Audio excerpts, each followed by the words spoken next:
So for my independent reading project number 3, I did the book The Color Purple, written by Alice Walker. In this novel, for a brief summary, it is based in the 1930s, and through about a 30-year period, it describes the life of a woman named Celie who, through a series of letters, she begins as like a 14-year-old motherless girl. She has to take care of her other children and siblings. She has two more children from her father, who continually rapes and beats her.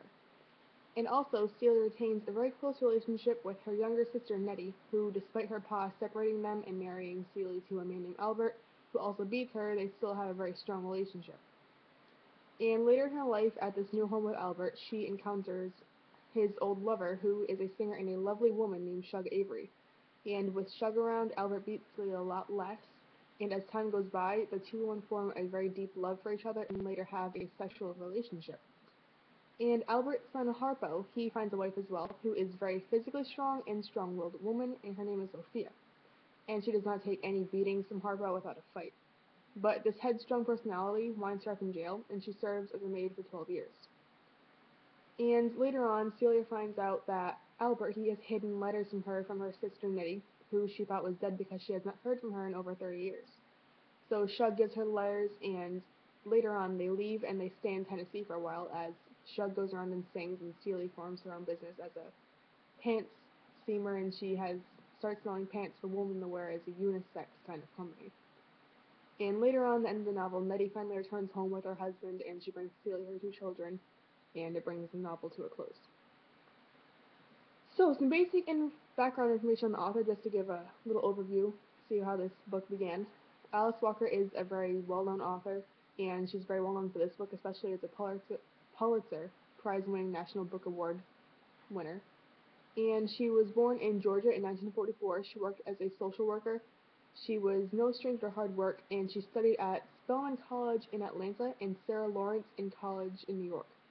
In her early works, Alice had a consistent pattern of common themes, including rape, violence, sexism, racism, and very bad relationships. And having led a difficult life herself, she was divorced midway through her life. When she was little, she was in a family of 8 children, and she was blinded in one eye by a childhood accident. So she was able to have a very personal connection in all of her literary works. Some of the things I learned in this included how many interesting things, such as how by human nature humans are not intended to be forced into fitting a role. We need to form our own way in life and to make ourselves happy. And if we are forced to fit a role, we cannot be sanely controlled, and it will just make us absolutely crazy inside. In one character, who is Harpo's wife Sophia, she refuses to fill that role in society as a housewife, and when he tries to beat her, she refuses to fill that role, and she constantly fights him, and in the end, she ends up hurting him a lot more than he hurts her. So he can exactly put her in her place. But Shug Avery, she also does the same thing in ignoring Albert.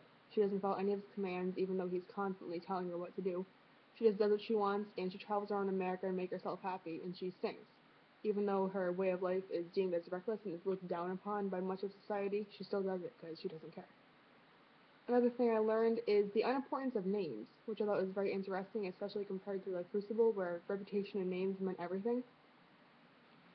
And it meant, mine say the meaning and importance of names.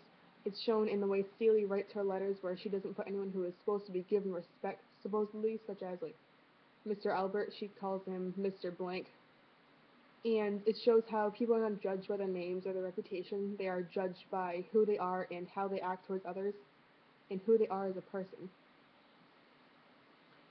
And another thing I learned and saw symbolizing was the quilt, which the women all put together between like shirts, cloths, and fabrics from different people. And it kind of resembled them stitching their lives together as a whole to form one. And they all form bonds to rely on each other in the end, including even Celie and Albert, who they took to each other and they used each other to comfort the loneliness they both felt.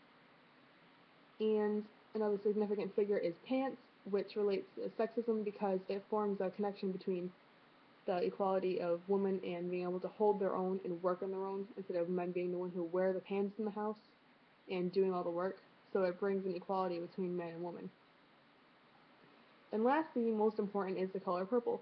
And the significance of that, which you can see in the title, is very important.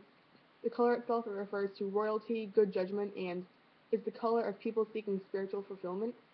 And Steely struggles in the very beginning with her faith in God, and she doesn't see how such a being who is supposed to be so great and loving, he completely shirks her and leaves her to have such horrible things happen to her in her life. But Shug leads her to find a new perception of God and an ability to love him for the simple things in life. And Steely quotes Shug saying on page 197, "I think it pisses God off if you walk by the color purple in a field somewhere and you don't notice it." And this is just saying how like the color purple is such a beautiful and unique thing, and Steely begins to wonder where it comes from and sees how she should be thanking God for a little thing, such as that simple color, which is so magnificent in itself. And how this fits into American literature, it fits by how it's centered on racism and showing how America is still getting over the issue of slavery. And with this issue, African Americans not only encounter issues such as racism, but also rape, religious insecurity, sexism, and lesbianism. And lesbianism comes into the novel with Shug and Steely, where they're both disrespected and unloved by men, so they resort to each other for sexual comfort and emotional love. And it also brings into view a look at sexism and fight for equality for both African Americans and women as they fight to be treated equally, lovingly, and rightfully in their home.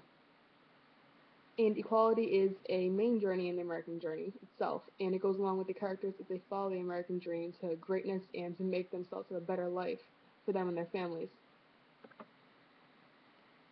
And I would recommend this novel to basically anyone and everyone because this is one of my absolute favorite novels of all time. I absolutely love the movie. I love the book. The book itself, as like all other books, is always better. And I would specifically recommend this to people who are interested in women's rights or American history or like the struggle for equality or any of that kind of stuff. And also, like, it's very unique in that Steely's sister Nettie, who travels with her ministry around Africa, gives new insight to the struggles these people went through in Africa and how far African Americans have really come now. And it's just a really wonderful novel, and I'd recommend it to everyone to at least read it once in their life. So thank you for listening and watching this presentation. If there are any questions, please leave a comment below or follow whichever instructions Mr. Hamlin will give later. And that is it. So, thank you.